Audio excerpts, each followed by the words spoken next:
जय गुरुदेव। जैसा कि गुरुदेव सदैव सत्संग में बताते हैं कि मेरू पर्वत के तुल्य अपार धन हो तो फिर भी गुरु के चरणों में यदि मन आसक्त ना हो तो इन सब का क्या फायदा। ज्ञान देने वाले गुरु का वंदन है, उनके चरणों की धूल भी चंदन है।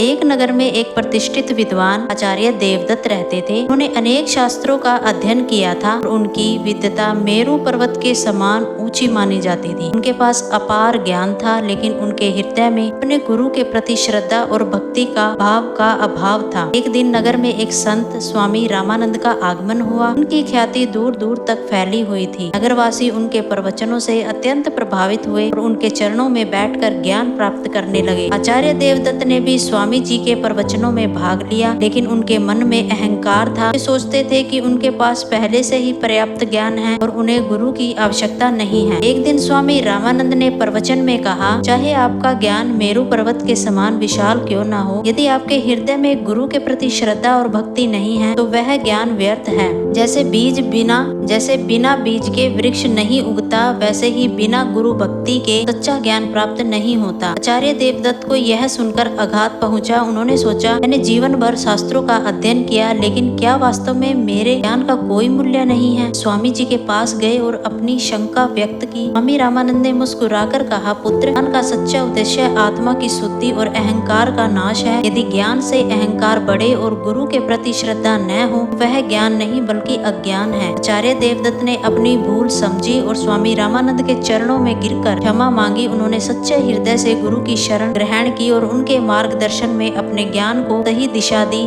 चाहे हमारा ज्ञान कितना भी विशाल क्यों ना हो, यदि उसमें गुरु के प्रति श्रद्धा और भक्ति नहीं है तो वह ज्ञान निष्फल है। सच्चा ज्ञान वही है जो हमारे अहंकार को नष्ट कर हृदय में विनम्रता और श्रद्धा का संचार करे। हरि ओम।